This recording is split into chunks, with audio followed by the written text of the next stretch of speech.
She gave him life. Then she took his sight. This is a dark historical fiction story, inspired by the life of Empress Irene of Byzantium. While based on true events, some scenes and dialogue have been dramatized for emotional and narrative effect. Written by Kerry Clark. Listener discretion and imagination are advised. Chapter 1. Threads of Power. The imperial chamber stank of incense. Not the holy kind that wafted through Hagia Sophia, but the cloying, expensive blend that courtiers dabbed behind their ears before approaching the throne. Irene could smell their desperation beneath it. Sweat mingled with ambition. She adjusted the weight of her crown, an elaborate construction of gold and gemstones that pressed against her temples like a vice. 17 years as empress, first as regent, then as co-ruler, and still the crown never sat comfortably. Perhaps it wasn't meant to. "Your Imperial Majesty," Aetios whispered at her side, his voice low enough that only she could hear. "The strategos of the Armeniac theme seeks audience." Irene kept her face impassive, though inwardly she sighed. Another general with another complaint about her son. Constantine had been busy lately, gathering supporters, making promises to military commanders. At 27, he had grown impatient with sharing power. "Send him in," she said, straightening her back and feeling the stiff embroidery of her purple silk robes press against her spine. The general entered with the careful steps of a man accustomed to war but not to palaces. His eyes darted to the mosaic ceiling before settling somewhere near her feet, not quite daring to look at her directly. "Speak," she commanded. "Empress, rumors reach us that Emperor Constantine plans to lead a campaign against the Bulgars without consulting the Imperial Council." "Of course he did." Irene folded her hands in her lap. "And this concerns you because the Armeniac theme would be required to provide 3,000 men in harvest season." His voice dropped. "And the Emperor has promised land grants to certain commanders upon victory. Land grants that would strengthen Constantine's position. Land grants she hadn't approved."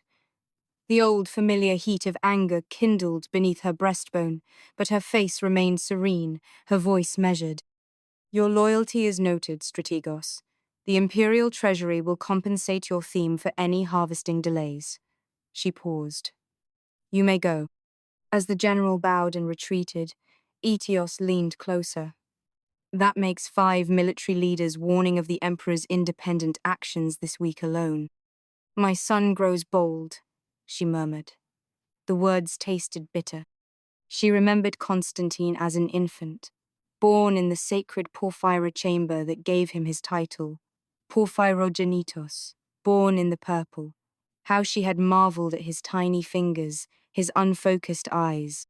She who had come from Athens as a political bride, selected for Emperor Leo IV because she was beautiful and well-connected, and, most importantly, fertile. Protecting Constantine after Leo's death meant she had to fight off his power-grabbing half-uncles. She had slaughtered conspirators, outmaneuvered patriarchs, and ruled as regent until he came of age. Constantine had been her purpose, her shield against those who would dismiss a woman's claim to rule. Now he was her greatest threat. "Summon the logothete of the drome," she instructed Aetios, "and prepare my evening prayers. I need to speak with God before I deal with my son." 2. A mother's legacy. The private chapel was blessedly cool after the stifling throne room. Irene kneeled before the icon of the Theotokos. Mary, Mother of God, her serene face illuminated by the flickering oil lamps. The Virgin's eyes seemed to follow Irene, judging her failures as a mother. "You understand," Irene whispered to the painted face, "what it means to bear a son destined for greatness, what it costs." No answer came, except the soft hiss of oil lamps and distant chanting from the palace clerics. Her knees ached against the hard stone, but Irene welcomed the discomfort. Pain cleared the mind, and her mind needed clarity now more than ever. Constantine had been making moves for months. cultivating military leaders, appearing at public ceremonies without her, questioning her policies, particularly her peace treaty with the Abbasid Caliphate, which had stopped years of bleeding along the eastern borders but required paying tribute, something his pride couldn't stomach. He'd also divorced his wife Maria, whom Irene had chosen for him, in favor of his mistress Theodote. The scandal had rocked Constantinople. The monk Plato had openly criticized the emperor, and Constantine had responded by imprisoning him. Stupid, impulsive decisions that threatened everything she had built. Empress. She turned to find Staurakios, her most trusted advisor, standing in the chapel doorway. The logothete of the drome, spymaster, diplomat, and the only man in the palace who had never underestimated her. He moves against you openly now, Staurakios said, without preamble. Constantine has called the Tagmata to assemble tomorrow. He plans to declare sole rule. Irene rose slowly, her knees complained after the long prayer. And the Tagmata will support him? Some will. Others await direction. Staurakios' scarred face betrayed nothing. What are your orders, Empress? She gazed once more at the Theotokos. Gather those loyal to me. Have them ready. She turned fully to face her spymaster. And bring me Patriarch Tarasios. If my son wants a holy war, I will show him who God truly favors. Chapter 3. The Defiance. The imperial dining hall echoed with Constantine's laughter. Irene watched from the entrance as her son held court with his favorites, young nobles, military officers, sycophants who encouraged his worst impulses. Theodote sat beside him, her hand possessively on his arm, her rounded belly proclaiming their growing disgrace to the world. Constantine's eyes widened when he saw her standing there. He had her colouring, the same dark hair, the same olive skin, but his features were softer, less defined. He'd never had to harden himself as she had. Mother, he called, raising his wine cup. Come, join us. We're celebrating. Celebrating what? Irene asked, approaching the table with measured steps. Victory, of course. His smile never reached his eyes. The Tagmata have pledged their loyalty to me. By tomorrow, I'll rule alone, as is my birthright. The room went silent. Courtiers stared into their cups or towards the wall mosaics. Theodote's hand tightened on Constantine's arm. Your birthright, Irene repeated carefully. I seem to recall giving you that birthright. I seem to recall protecting it when others would have taken it from you. Constantine's face flushed. And you've been compensated well for your efforts, Mother. But I'm a man grown, and the Empire needs a man's hand, not a woman's. The Empire needs stability, she countered. It needs wisdom. Tell me, my son, was it wisdom that led you to divorce your lawful wife? Was it wisdom that imprisoned a holy man for speaking truth? Was it wisdom that depleted our treasury for campaigns that won nothing? He slammed his cup down. I won't be lectured like a child. Then don't act like one.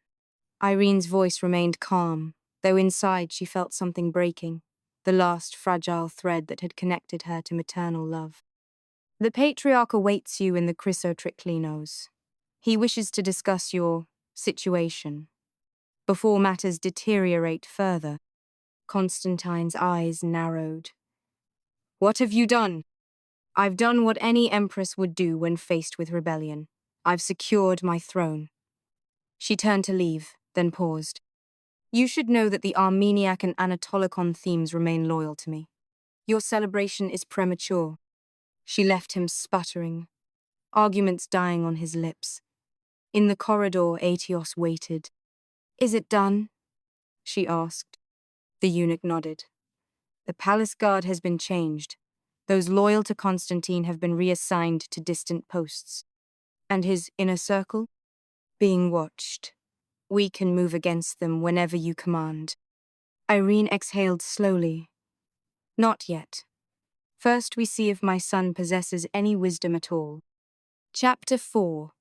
the broken crown. Constantine, predictably, did not. 3 days of open rebellion followed. Constantine barricaded himself in the eastern wing of the palace with his supporters. The city held its breath as troops loyal to Irene surrounded the complex, cutting off supplies and communication. Irene spent those days in her private chambers, receiving reports and issuing orders. She didn't sleep.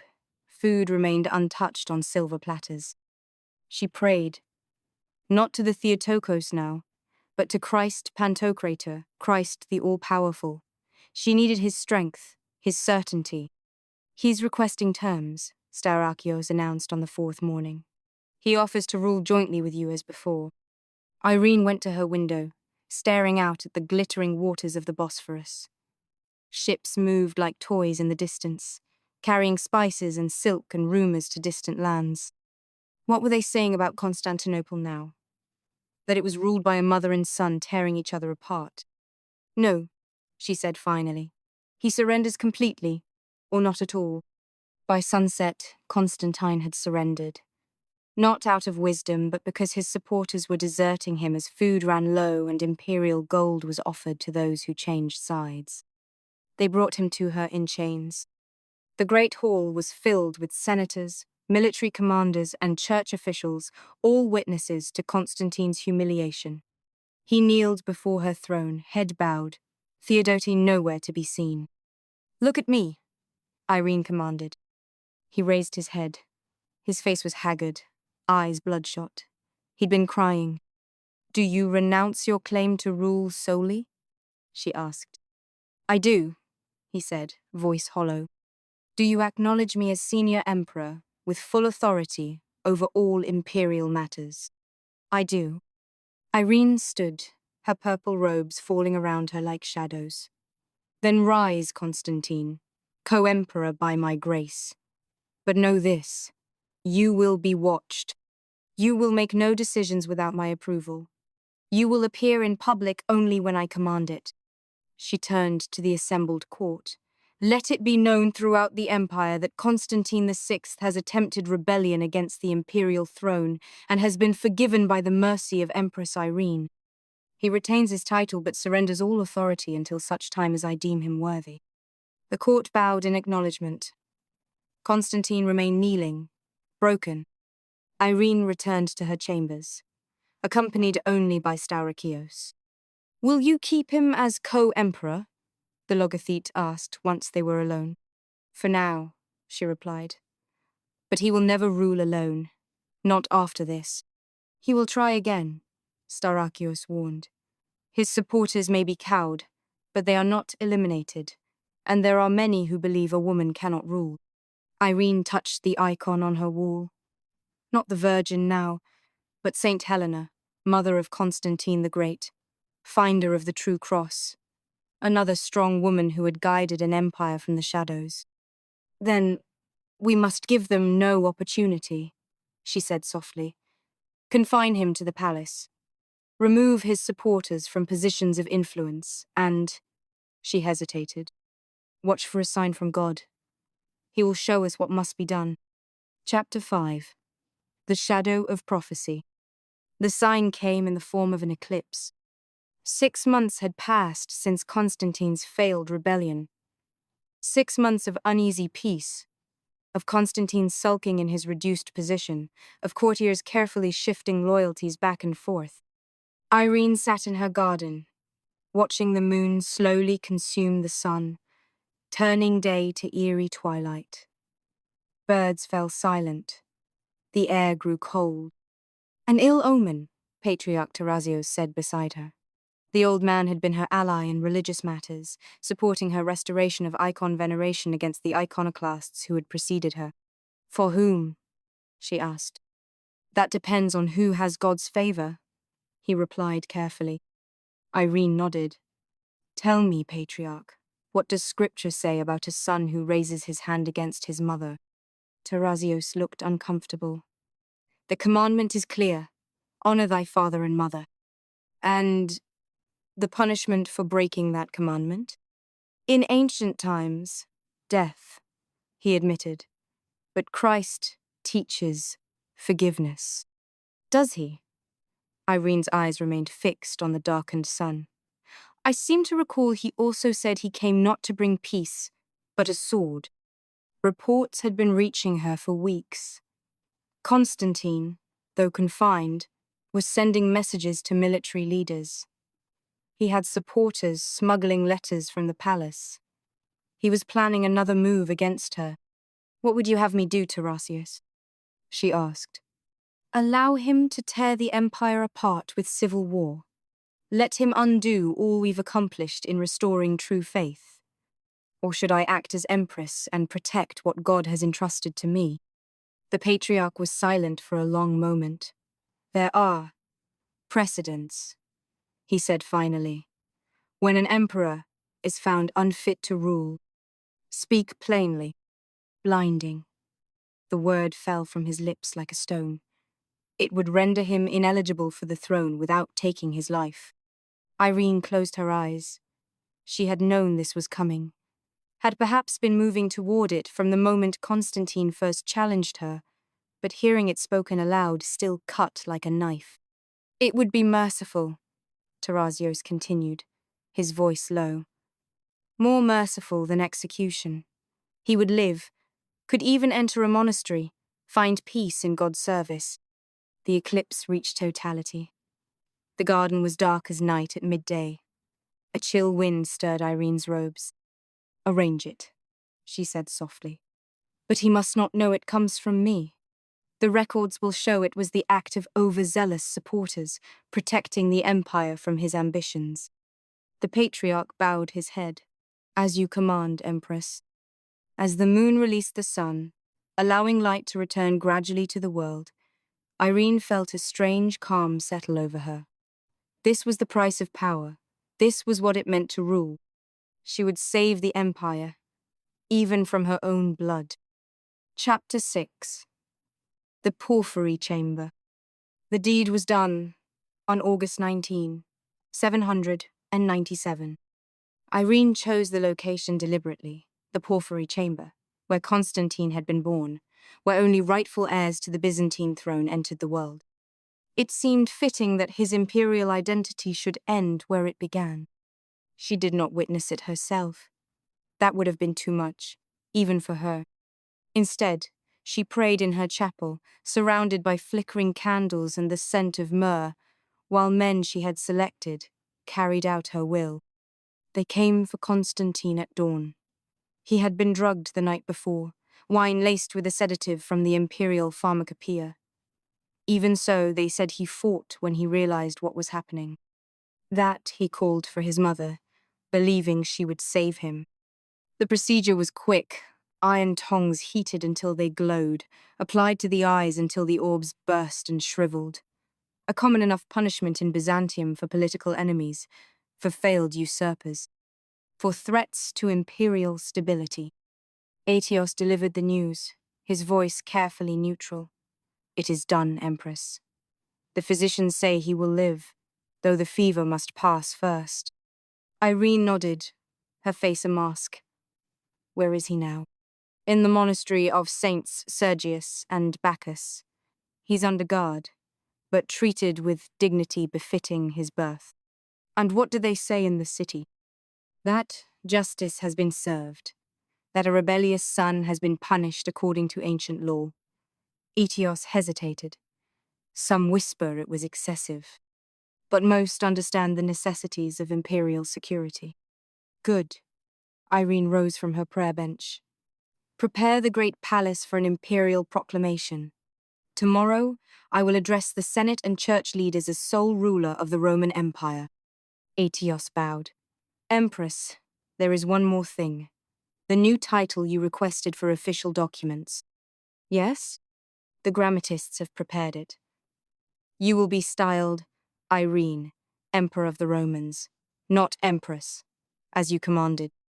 Emperor, not Empress. The masculine title BASILEUS, not Basilissa. A declaration that she ruled not as a woman but as the embodiment of imperial authority itself. It would shock many, but shock would give way to acceptance. It always did. Very good, she said. Now leave me. I wish to be alone. When the eunuch had gone, Irene moved slowly to her sleeping chamber. She dismissed her attendants with a gesture. Only when the heavy door closed behind them did she allow herself to sink onto her bed, her body suddenly heavy as stone. She had done it, secured her throne, eliminated the threat, protected the empire, and destroyed her only child.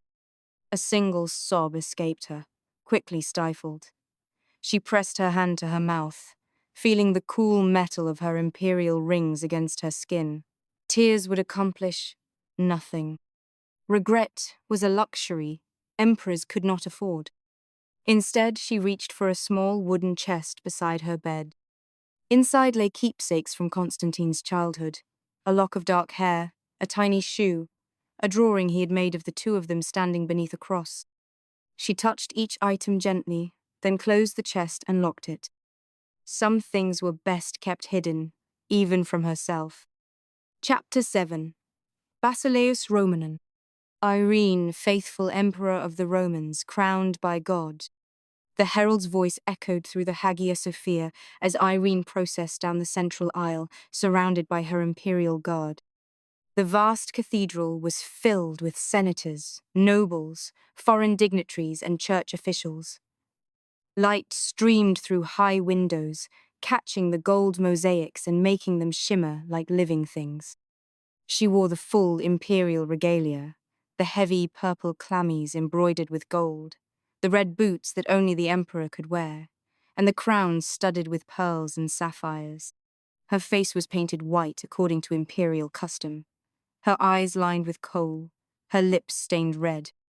At the altar, Patriarch Tarasios waited, holding the gospel book. He had been an instrumental ally in her rise to sole rule, though she knew his support came with reservations. The church had never acknowledged a woman as emperor before, but the church, like everyone else, would adapt. May the peace of Christ be with you, Tarasios intoned as she reached him. And with your spirit, she replied formally. The ceremony proceeded according to ancient ritual. Prayers were said, scripture was read. Incense filled the air, creating a haze that made the proceedings seem dreamlike. At the crucial moment, Irene kneeled before the patriarch. Tarasios raised the crown above her head. Irene Augusta, he proclaimed, by the grace of God, Emperor of the Romans. The crown settled on her brow, its weight familiar, yet somehow different now. When she rose and turned to face the congregation, the cathedral erupted in acclamation. Many years to the Emperor Irene. Many years to the God-crowned emperor.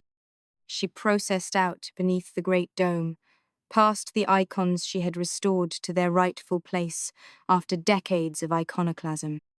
Past the spot where years before she had stood beside her husband Leo IV during his coronation, a beautiful young bride selected from Athens for her lineage and fertility. Now she walked alone, emperor in her own right. Outside, the people of Constantinople had gathered by the thousands. Many cheered as she appeared on the steps of the great church. Others watched in uncertain silence. A woman ruling alone, taking a man's title, it was unheard of. But Irene had learned long ago that precedent was merely what happened before someone dared to change it. The Emperor Irene greets her loyal subjects, the herald called. May God grant her victory and long life. As she moved toward the waiting processional carriage, Irene caught whispers in the crowd. What of her son? What becomes of him now? They say he lives but will never be seen again. Is this God's will? A woman as emperor?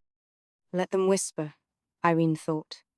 History would judge her not by the murmurs of the moment, but by what she accomplished. She would secure the empire's borders, strengthen its economy, cement the restoration of icon veneration, maybe even reunify the Eastern and Western churches, healing the rift with Rome. And if the price was Constantine's eyes, if her legacy was stained with her son's blood, so be it. Emperors did what was necessary, not what was kind. The carriage moved through the streets of Constantinople, passing the ancient monuments of Roman power. She saw the hippodrome, where charioteers raced before screaming crowds. The Forum of Constantine, with its porphyry column topped by a statue of the city's founder, the Aqueduct of Valens, still bringing fresh water from distant hills. She had preserved all this, protected it from civil war, from Constantine's immaturity and recklessness. Someday, they would understand. Someday, they would thank her. But as the carriage entered the great palace complex, and the cheers of the crowd faded behind her, Irene felt suddenly, irreversibly, alone. Emperor of the Romans, ruler of the greatest empire on earth, and mother to a blind son who would curse her name until his dying day. She touched her crown, feeling its weight, its promise, its price. "Take me to the porphyry chamber," she instructed her guard captain. "I wish to pray there, alone." The captain bowed. "As you command, Emperor." Emperor, not Empress, not mother, Emperor. It would have to be enough. Afterword. So, did she really do that? Yes, she did. She really blinded her son. Irene of Athens, who fought tooth and nail to keep her baby on the throne after her husband died, later had that same baby, grown, rebellious, increasingly irritating, dragged into the room he was born in, and had his eyes burned out.